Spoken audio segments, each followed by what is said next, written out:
blaring our podcast. Nothing is sweeter than Swiftcast. Hey guys, welcome to episode 39 of Swiftcast. This is Ashley. Haley. And Steph. And we basically are still in the process of emotionally recovering from the Grammys last night. Absolutely. It was a night of highs and lows, wouldn't you agree? I agree completely. Yeah, I was up really late last night, rewatching All Too Well and reliving the highs and lows. Taylor totally blew our minds when she tweeted on, I think it was Thursday night, that, hey, what was that song you've all been asking me to play at the Grammys? With her sitting at the piano, wearing her Grammy necklace with her mom sitting in the background. Yeah, that was completely insane. I was not expecting that at all.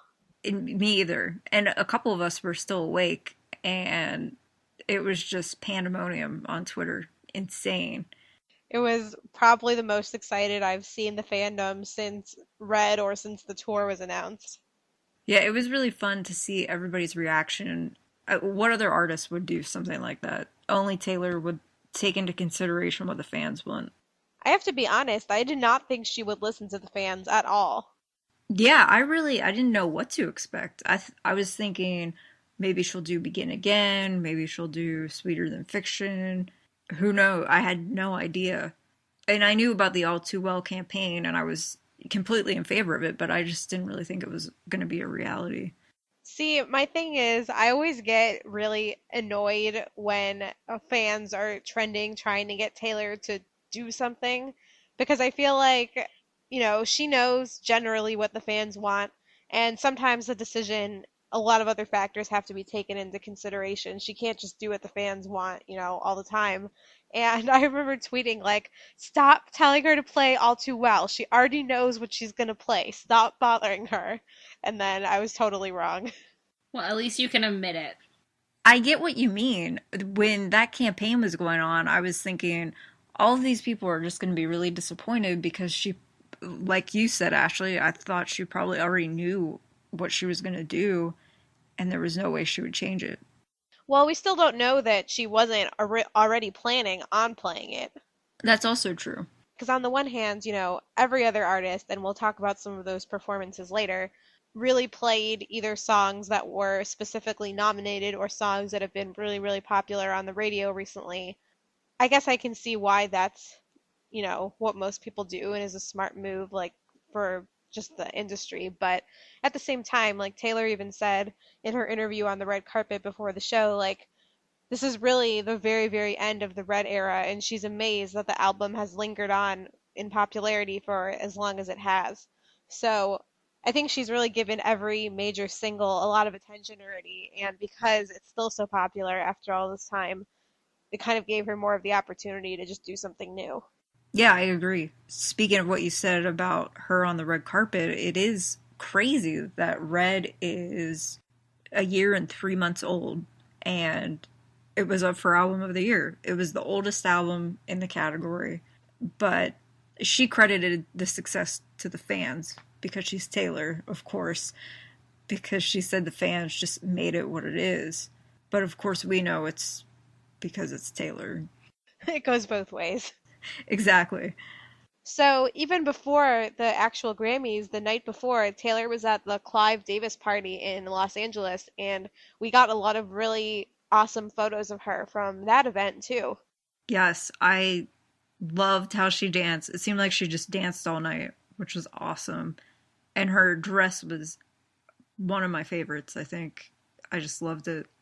I had really no idea what was going on, like, when all the photos started, like, popping up.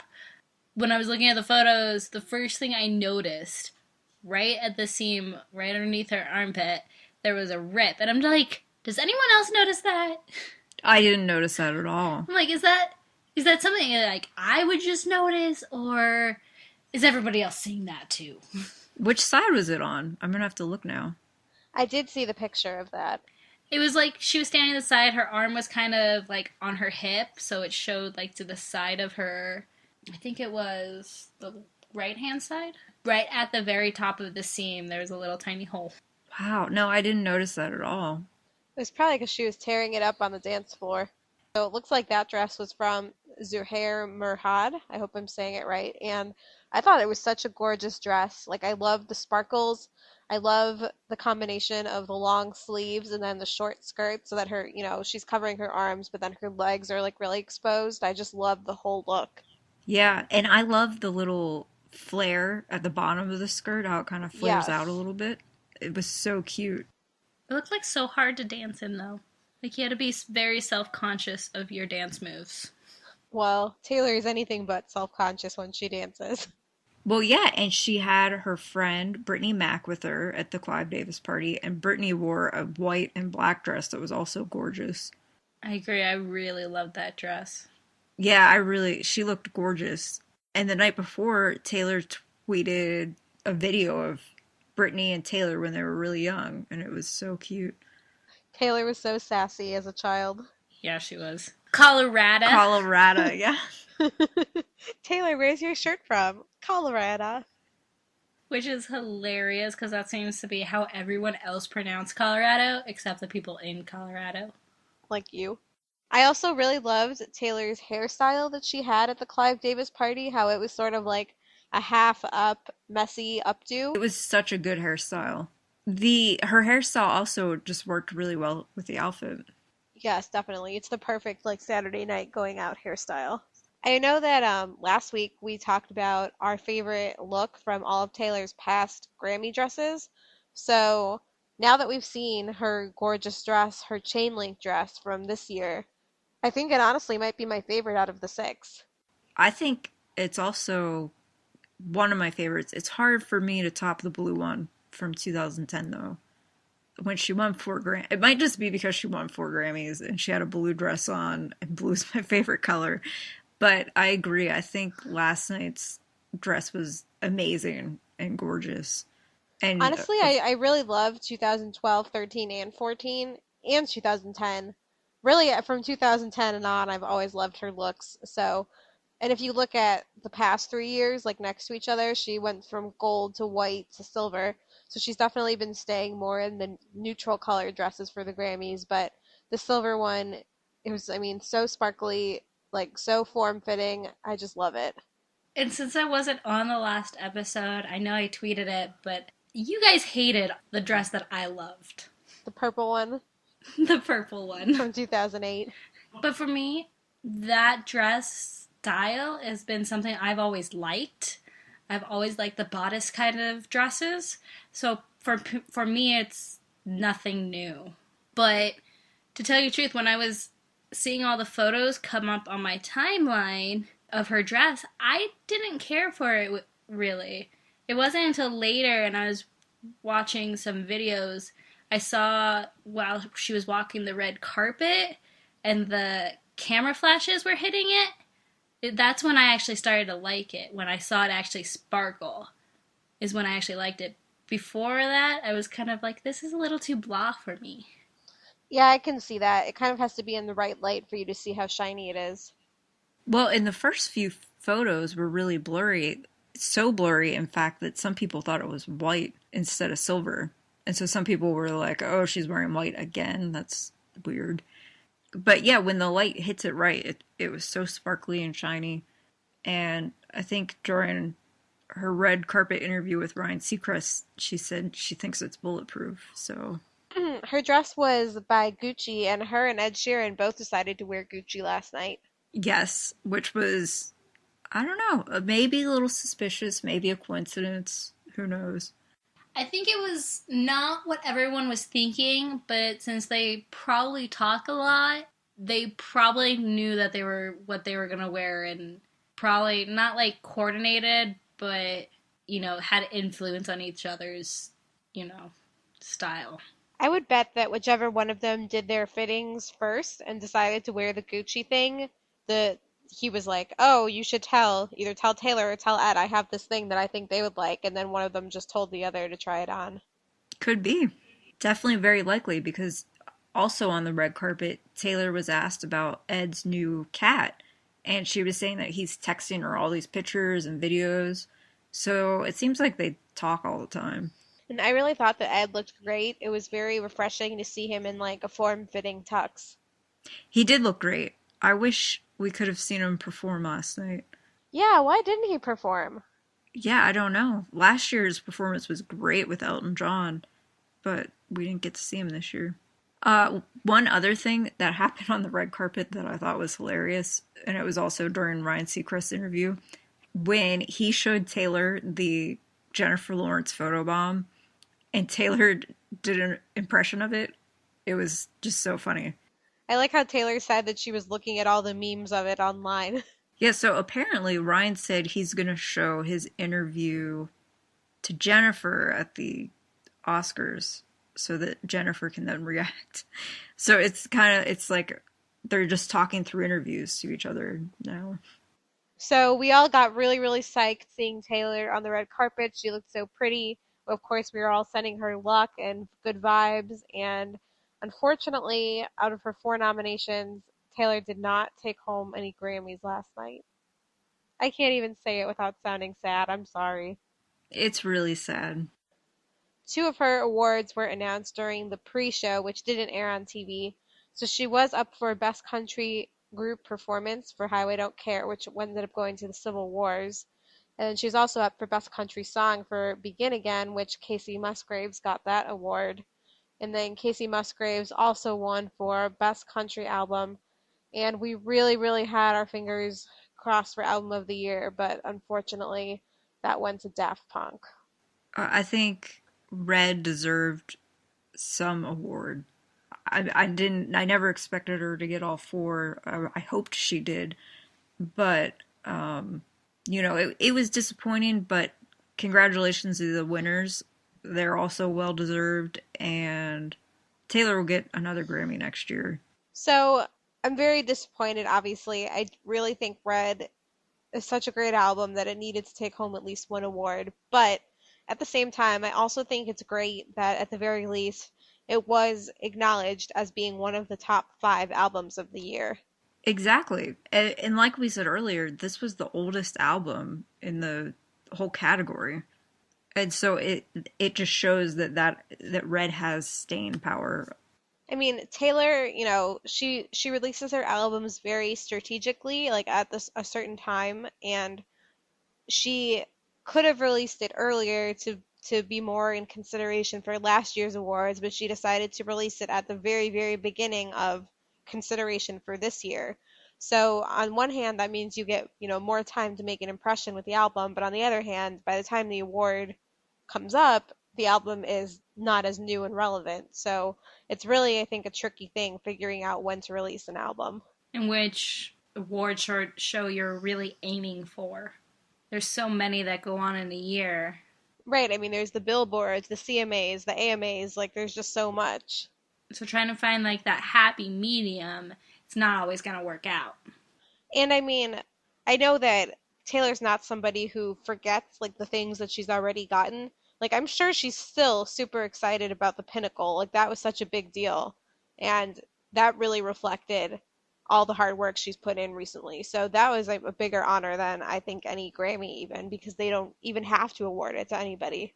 Yeah, I completely agree. I think the Pinnacle was such a great honor for her last year, and it was during the Red era. So and Taylor's acknowledged this. Red is a departure from what she's done before. And to have the country music industry honor her and Red like that with the Pinnacle Award was just awesome. Well, she'll definitely always be our winner. So let's talk about how completely, insanely amazing her performance was. Oh my Swift.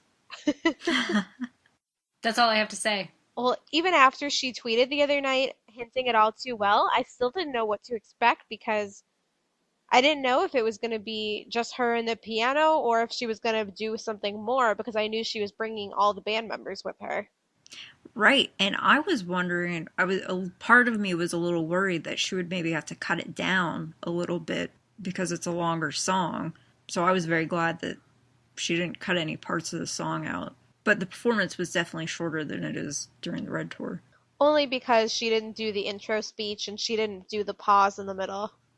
I think Haley really summed it up, though. It was just so mind-blowing to me. I was completely floored, and it took me a while. I don't think I'm recovered from it yet, but after she performed, it was really difficult for me to focus on the Grammys because I was just so completely blown away. And I know that instantly, like within just a few minutes, it climbed up to one of like the top 50 spots on iTunes. It did, and right now it's at 22 on the top singles of iTunes, and I think it's number one on country charts right now. That's amazing because it was always our little hidden gem. Right, and I think that people gave a really positive reaction to her performance, which is a big reason why we wanted to have her perform it, because it's just pure gold. It's so much more than that too. I mean, I've never come across a song from any other artist that has emotions described so vividly as All Too Well does. Exactly.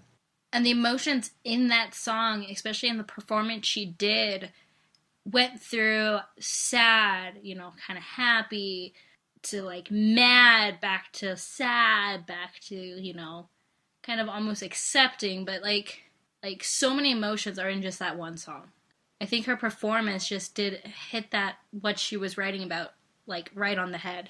For me, I feel like the song is so powerful that I can't even like articulate a description of it. Exactly. I feel the same way. The only thing I can say is when I first heard that song on my first listen through Red, the day it was released, I was completely floored by that song.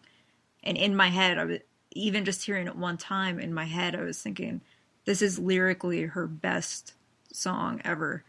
And I still think that even after just that first listen, now that I've listened to it probably 1,000 times. But last night, she just vocally was completely flawless. The performance was fantastic. Everybody was very positive about her performance. And so I'm still not recovered from it. I've already watched it several times today again. I also was thinking about just how brave it is for her to have performed it at the Grammys, because even though she's performed it on tour, dozens of times now, when she performs it at her concert, she obviously, feels safe and understood, like in front of that audience. Like she knows that most of them have heard the song, they get it, they get her. But this was an audience of her peers, of critics, of people that don't like her. Literally the whole country was watching, and to put your most vulnerable lyrics out there like that, to be open to public opinion, is just so brave. Exactly. And most of these people, it's their first time hearing that song, and there's just so much going on in that song. It takes a couple listen throughs to actually understand it. And then you actually grasp all the lyrics, and you're like, wow, genius. Exactly. And I think that's exactly why it's blowing up the charts today. Because all the Swifties already bought that song on iTunes. So the people buying it now are people who probably heard it for the first time ever last night. Well, I bet a lot of those are people that never would have necessarily considered them Taylor fans, who are like, wow, I really need to get the song. Can we go into her makeup? Her eyeshadow in her performance, I love. One, I love the color purple. Two, it just fit her so well. Yeah, her makeup looked great with her dress. The dress was so simple but very elegant, and just the whole setup was gorgeous. The lights, the piano, the 13s on the piano. That was the first thing I noticed. Me too. And it looked, when she first showed up on the red carpet, she had her hair back in sort of a loose ponytail. So it looked like she just sort of shook it down into the hairstyle that she had for the performance. And then she left it down for the rest of the night, and I thought it looked really pretty. I saw a meme of her when she was doing her hair flip, and it had some sayings on the ones where when she was flipping, she was like back, forth, side to side. She goes, and her hair turns out flawless. Jealous? I'm like, yes! totally jealous. I want to be able to do that. That's something that she's definitely like perfected and trademarked. Oh yeah, ever since You're Not Sorry, she's been doing that, and I think it's perfect. Some people didn't quite get it, people who just don't know Taylor, but that's okay. Other people who were seeing her do that for the first time thought it was great. I want to make this comparison just because this is on my mind because I was just at his concert, but Taylor and the hair flip are just like Luke Bryan shaking his butt. Exactly. Like it's what has to happen when they perform. And I love that that's the one thing everybody is nagging on her for. You're like, really? You have to complain about something, don't you? Right. I don't feel like any other artist would get criticized for flipping their hair. No. I was just like, Absolutely not. what? How is this even a valid criticism? Yeah, but I think, as Haley pointed out, they like to criticize her for any reason, and if the only thing they had was her hair, then that's fine. It was a pretty damn good performance. Exactly. I don't know where I saw this, but some website had voted her as most improved performance from last year, and I was just like, what? Like it wasn't supposed to be. I mean, last year We Are Never Ever Getting Back Together was literally a gigantic circus spectacle. Like it was not supposed to be anything like this. It's like it's almost to me like comparing two totally different artists. Like it was just a different performance. That, and she opened up the show last year, so I think in her mind, she had to do something big. And actually, like you said on the last episode, it was the tour choreography. So, it had to be big because We Are Never Ever Getting Back Together was basically the end of the concert. So they're big numbers. I also want to make the comparison because I just thought of this too. It's interesting. So last year, Taylor opened up the show and, as we just said, did a huge, performance number. And then this year, they had Beyonce. I think the only performer who wasn't actually nominated for a Grammy this year perform, and she literally just sat on a chair. That's right, she did. Like, I don't know if I'm saying that's good or bad, but it was just a very, very plain performance compared to what Taylor did. So I don't know. I just I feel like people always need to criticize something, and I mean, I think every artist takes their Grammys performance very seriously, and there's no right or wrong way to approach it. However, I was not a fan of Beyonce's performance. Sorry. I have to agree. I felt bad for parents who were letting their kids watching that performance. I mean, I've seen her, I wouldn't call myself a Beyonce fan, but I have seen her do some performances that I've really liked, and that one to me just was not worthy of opening the Grammys. Well, even though people did find something to complain about with Taylor's hair, I was really happy with how many positive reviews people were giving of her performance. There were a ton. Yeah, she's gotten so many positive performance reviews. And we're going to name some of them. And there were so many that I know we haven't gotten to them all. But here are a few. So this was from the Gold Derby website. They're a website that basically predicts and then recaps award shows. So they said, Taylor Swift, who often goes big on stage, toned it down, singing her emotionally wrought all too well in one of the best live performances I've ever seen her give. Even when the accompanying band kicked into full gear, her strong vocal didn't get lost in it. And I completely agree. And I remember even during the Red Tour, a lot of people were saying that they didn't like that she even had her band during that song, but I didn't think that they took away from it at all. I have always thought that they really complimented it. I did too. It always made it more emotional to me hearing the entire band get into it than have it just be piano. Yeah, and speaking about her voice getting lost, I really didn't even notice the band during the shows.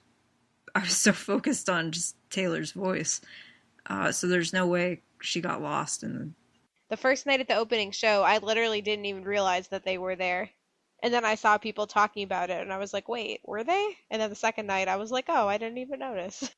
So our next one comes from The Telegraph, and they said, Taylor may have missed out on all 4 of the awards she was nominated for, but she gave a piano-based performance of All Too Well as accomplished as ever.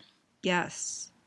Our next one comes from a newspaper called Liberty Voice, and they said, Taylor played the piano wonderfully and sang All Too Well.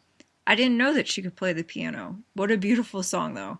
I hadn't heard it before, though I have heard it's one of the biggest hits of 2013. So maybe the Liberty Voice doesn't quite know what they're talking about, but We still agree anyway. We completely agree that it was an amazing performance, beautiful song, and it probably will be a huge hit for 2014, even if she doesn't release it as a single because it's already tearing up the charts. Yeah, I mean, it's always been a huge hit among fans, so now it's just getting more attention from the general public. So then the next one is from Billboard, and they said, performance-wise, there were some strong moments, with the top moment belonging to Taylor Swift for her emotional take on All Too Well from Red. She continues to dazzle with how far she has developed as a songwriter and singer, and her Grammy performance was strong proof of that. 4 for you, Billboard. You go, Billboard. Yeah, to have Billboard say that your performance is the best of the Grammys is awesome. Now, a lot of celebrities have been praising her as well, in addition to these written reviews. J.Lo, gotta love her, said, such a soulful performance at the Grammys by Taylor Swift. Piano headbanging is always in. Hashtag, girls just want to have fun. Hashtag, love this girl. Sarah Hyland from Modern Family also tweeted her support for Taylor. She said, I need to learn how to play the piano and headbang without hurting my neck, and then learn how to do it at the same time. Otherwise, I'm not cool. Swiftie solution. The next one that we're going to read is from Odeya Rush, who is one of Taylor's co-stars in the upcoming movie The Giver that they just filmed. And her tweet simply said, Taylor strong, with a link to the performance. Our next one comes from Brittany Meadows, which is the wife of Mike Meadows. And she said, she may not have won, but she deserved to. She looks stunning, killer performance, and class act. Taylor Swift, you're a rock star. Aw. Lorde, Taylor's friend, who actually tore up at the Grammys last night and took home too, tweeted, very proud of Taylor Swift tonight. One of the most masterful performers I've ever seen. She was just raving about her in a magazine interview, too. Was it the Rolling Stone interview? I think so, yeah. Yeah, I saw that. She's right. She's the best. The next one is from the actress Roxy Olin, and she said, wow, I'm speechless. Taylor Swift was breathtaking. Best performance of the night, and a lot of exclamation points. Our next one comes from longtime friend Brittany Mack. Just 2 blondes trying to conquer the world. To my longest, dearest friend, I'm so proud of you. Aww. Aw. And that was her date. Yeah, they look so good together. And our last one comes from Amos, and this one's my favorite. He wrote, it was my favorite performance that we have ever done. Playing that song with my friends whom I deeply admire in a room with that audience is priceless. And I thought Taylor Swift was amazing. It was and continues to be an immense honor to make music with you. Can't believe this is number 5. Now, does he mean number 5 times performing at the Grammys? I believe so. I think so. So yeah, it was definitely awesome to see all of the support, and those were not nearly all of the really amazing things that people had to say about it. And now it's time for some Taylor Swift fashion. Hi there, my name is Sarah, and I'm the owner of TaylorSwiftStyle.net, and I'm so happy to be here on Swiftcast, providing all you Swifties with the latest in Taylor's fashion. So this week was the Grammys, and even though Taylor didn't win in any of the categories she was nominated for, she still looked like an absolute winner in this Gucci premier gown that she wore with Jimmy Choo sandals, and her jewelry for the night was provided by her favorite jeweler, Lorraine Schwartz. I think that Taylor looked so absolutely statuesque and elegant and almost pulled off a Nicole Kidman regal kind of look in this column sheath gown. It wasn't really anything out of the box for sparkly Taylor Swift, so it's probably not going to go down as one of my favorites for Taylor stepping out of her comfort zone, but she definitely looked so very elegant and very mature and very lovely. At the Grammys, Taylor delivered an extremely emotional performance of All Too Well, wearing this gorgeous shoulder-detailed Alberta Ferretti pre-fall 2013 dress, styled with Erika Nurgia's dance shoes and Kathy Waterman jewels. I think I love this dress almost as much, if not more, than her red carpet gown. She just looked so elegant, and she was so emotional for her performance. I loved every minute of it. I was shaking as I was watching it. She was so great. The night before the Grammys, Taylor attended the Clive Davis pre-Grammy Gala wearing a Zuhammerat mini dress from the Resort 2013 collection, Beyond a Castana ankle tie heels, and jewelry provided by Lorraine Schwartz and Ophira. While I was super impressed with the fact that Taylor did not wear her usual Jimmy Choos or Christian Louboutins, I was kind of looking for a sexier, slimmer sandal here to go along with her sparkly mini dress. That being said, I wasn't a fan of the mini dress period, as the flounce skirt kind of threw me off a bit, and I preferred the lookbook styling, which included a bow belt, which really cinched in the waist on the model that I think Taylor could have really used. That being said, though, I mean, her legs went on for days, and they looked amazing, and I bet those dance classes have really helped there. And finally, Taylor was caught at LAX Airport in Los Angeles, departing for a flight to London as she begins the European leg of the Red Tour. Taylor looked super chic in a color block outfit consisting of a navy Ralph Lauren turtleneck, oxblood skinny pants, rag and bone heeled ankle booties, and her usual accessories consisted of her black leather and gold hardware Dolce & Gabbana bag and Ray-Ban Wayfarers. I actually don't mind the contrasting color palette here, and I'm loving this latest trend of Taylor wearing heeled ankle booties. They're a great alternative to her usual vintagey Oxford flats, her casual Ked sneakers, or her ladylike kitten heels. You can grab a similar turtleneck for under $40 at The Gap, and Urban Outfitters and Nine West both have a great selection of ankle booties for under $50 if you want a similar look. That's all for Taylor's fashion. I'm Sarah from TaylorSwiftStyle.net. Thoughts and threads, Swifties. Thank you so much for that, Sarah. So we wanted to quickly just go through and touch on some of the other performances that we thought were pretty cool. One that we wanted to talk about was Casey Musgraves. Now, I really love her song, Follow Your Arrow, which is what she performed last night, and I saw her perform it live in person at the CMA Awards when I was there in late 2013. But what was really awesome about this performance was her amazing light-up boots. Like, where can I get those? We need them. Definitely. Before I even saw the light-up boots, I saw her band with the light-up jackets, and it just made me think of the concert and how we all had those light-up posters and things. Yeah, and putting the lights all over your body just so you could flash. Yeah, I really, really liked their whole little ensemble. Yeah, and she's a singer-songwriter, which, how can you not admire that? I thought her performance was good, and congratulations on her awards yesterday. So the next performance I wanted to touch on was Pink. She did like 2 songs, most of each song, not the whole thing, but she sang her song Try, which she was up on, her ropes doing her acrobatic upside down performance, very similar to what she does on tour, so that was cool. Although I felt like that song was a little bit old to be performed at this year's Grammys. Anyway, but she did part of that song, and then she was joined on stage by Nate Roos from Fun, and they sang their song Just Give Me a Reason, so that was cool because they don't usually get to perform it on stage together. So last night, Hunter Hayes also performed. He debuted his new single, Invisible, which will be on his second album, which is kind of crazy. He's already on his second album. I think it's technically his third album. So he had his first one, Hunter Hayes, and then he had Encore, which was the songs from Hunter Hayes, but like 5 or 6 more songs added onto it, and this will be an entirely brand new album. And he actually just announced some tour dates, so... He did, and I can't remember who's joining him? He's going on tour with Danielle Bradbury from The Voice, who's also a Big Machine artist, so that's exciting. And then they're also joined by a group that I don't know too much about named Dan and Shay. Oh, Dan and Shay, they sing this song called 19 You and Me, and it's really good. One of the songwriters is from around Pittsburgh, where I live, and that's why I know who they are, and I think they're kind of cool. They're all going on tour together this spring, so that should be awesome. I'm planning on going. Are they coming to Colorado? They're coming to Colorado Springs.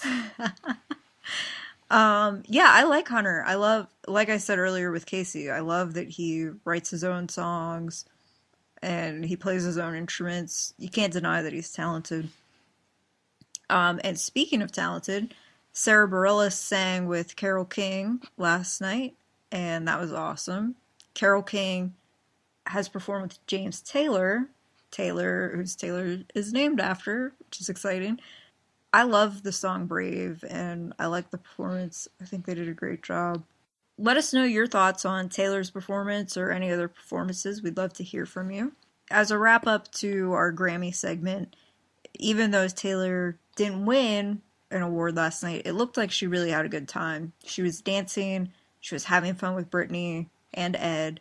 A lot of times she was the only one dancing or applauding for her peers, which I thought was great. She's a class act, and people can complain about her dancing, but you don't go to a concert or a show and just sit there like a log. So And the Grammys is basically a big show. yeah, I think it's awesome that she likes to have fun and supports the other artists. If you're just sitting there, how is that showing support? But as always, her dance moves were awesome. So if you haven't seen them, look them up. All right, so now we have a couple of awesome fan projects to talk about, which are both for the London shows, which, can you guys believe, are next week? Saturday, yeah. It's crazy. Wow. So this week, technically. They're in just a few days. Wow, yeah. It's crazy. I think the band they're flying over today. London. So our first one is the Swiftie MP3 voicemail project. And the user I'm a Proud Swiftie on Taylor Connect, and her handle is spelled I am a proud SWIFTY, is organizing this project for Taylor, and she wants fans to send her a piece of audio up to 3 minutes in length. And it can be anything that you want Taylor to hear, whether it's singing, playing an instrument, or just, a verbal message for Taylor. And she's going to edit everything and put it on an MP3 player and try to get it to Taylor when she's in London. And there's 5 shows, so she has a lot of chances probably to get it to her. So you should definitely participate. And she says that you can record your voice on really any device and then either email her the audio or upload it onto YouTube so she can download it from there. And you can contact her on Taylor Connect, or you can email her at taylorsmp3project@gmail.com. Our last one is the London O2 project. Swift Ella and We Will Be Remembered _13 on Taylor Connect is organizing a project for the London tour dates. She has 5,000 signs made that read, Taylor Swift, you made us proud. She plans to hand out 1,000 of them at each show, and fans will hold them up during the first acoustic song on the B stage. The project's Twitter page, if you want to follow it and support it, is at London O2 Project, and the Facebook page is called London O2 Project. So we have those, and if you would like to go to our website, we have both of the projects on there at theswiftcast.com. In relation to the fan projects that all deal with the London shows, we'll give you the update of tour dates coming up. So February 1st, 2nd, and 4th, Taylor will be in London. On the 7th, she'll be in Berlin. And then on the 10th and 11th, she'll be back in London. And the Vamps will be opening in London. So finally, just a reminder, if you haven't, to hit the subscribe button on iTunes, and it will always download our latest episodes for you. And just to recap our ways of contacting us, if you have any thoughts or questions or feedback about the show or anything you want to tell us about, you can always find us on Twitter at Swiftcast13. Our website is theswiftcast.com. Our email is theswiftcast13@gmail.com, or we're at facebook.com/theswiftcast. So definitely tell us what you thought about the Grammys. Tell us about how excited you are for the London shows, and of course, we'll be updating on our Twitter account at SwiftCast13 while those are going on. And yeah, I think it's going to be an exciting time next week when those start. So next week, Taylor will. I don't know about you guys, but Taylor Nation made this announcement last week about to keep your emails updated because there's a big announcement happening. So I think next week there will be an announcement for more international tour dates and hopefully the Red Live DVD. This is my pipe dream, so I don't know.